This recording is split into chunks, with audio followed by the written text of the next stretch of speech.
Imposter syndrome is the condition of feeling anxious and not experiencing success internally.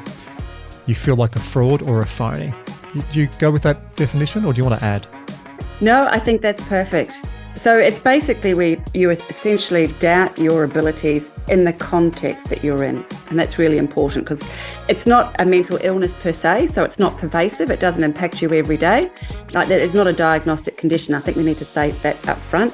So it is very contextually based. So there's moments or periods of your career, or for me, it might be giving a presentation. So very defined limits where you are up there doing something, you doubt your abilities, you have a panic attack or something. So even though you might be successful and you've achieved a lot, that situation, you're not experiencing that success. So you're not backing yourself, you're doubting yourself. Some of the characteristics include self-doubt. It happens more to high achievers. There's a tendency to deny the ability and the success due to work. People think it's due to luck, mistakes, or contacts. There's a discounting of praise. There's a feeling of fear and guilt about success. There's a big one. This is what I've had, a fear of being discovered as a fraud. He doesn't or she doesn't really know what they're talking about. Not feeling intelligent or smart enough. There's a big link to perfectionism. And this is an interesting one, overestimating others while underestimating yourself. Well, that's right. It's the assumption that other people know more than you and you're always playing catch up. And I think we need to also say at this point that it's completely subjective, so it's how you feel about yourself. But you can't have imposter syndrome if you're just starting a new job or you're just at early entry career point. It is peculiar to people who have actually achieved a lot of success or have done something amazing. And even though they've done that, they haven't attributed to themselves the skills and the capacity. So you can see that this overlaps a little bit with Carol Dweck's work. So you're always second guessing yourself and you haven't internalized success very well. And you're always looking at the negative. And, you know, I am one of those sort of people that does go, oh, only 95% on Wordle today. Like, you know, if I get below 95, I'm going to have a bad day, because I'm the person who looks at that and goes, where's that 5%? I didn't grow up with that in my family. That's part of who I am. A number of years ago, I had a great mentor, and she said to me, imposter syndrome is the moment just before confidence hits you. It's working out whether your experience and stories are valid. It's asking, why am I here? And that is an amazing opportunity for growth.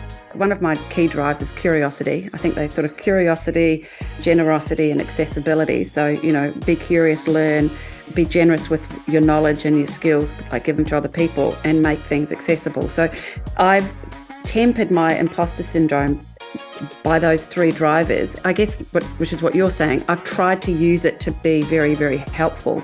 And I like Carol Dweck's work. I've already mentioned her about having an open mindset versus a closed mindset. And the open mindset is that you're going to learn and going to grow. And I think imposter syndrome absolutely can feed into that, rather than perhaps the negative response, imposter syndrome, closed mindset, shut down, which is the negative and maladaptable, unhelpful version of it. How would you coach yourself on this? I would start with fleshing out that awareness to check out the internalization of what's already been achieved, because that's one of the really important things, I think. I mean, I actually have a touchstone. My husband bought me a touchstone. It's a bracelet. For my PhD, I had no changes. Right, that's completely unheard of. You submit a PhD, you have to make changes, you resubmit it. I had no changes on a 80,000 word, whatever PhD. But my husband thought, well, that's right. And I have got a bracelet that's a bit like a handcuff and I can't take it off. And that's my touchstone. So I would be encouraging me to actually look at that and say, you got that for a reason. So back yourself. And so that awareness, acceptance, and letting go. Imposter syndrome in and of itself doesn't have to be a problem, that you can actually use it as this wonderful channel to be open and grow and push yourself out there. And I think, I don't know about you, but with increasing age, I'm much more relaxed about, I don't have to know everything. And I just say that up front. I say to people, I gave a talk the other day to a couple of hundred professional colleagues, and I just said, look, some of you may know more than me. You know, thank you for indulging me. Share your knowledge. Like, let's get generous with what we know, rather than earlier in my career with the imposter syndrome would have made me feel very threatened by that, because that means you've been sprung as the fraud.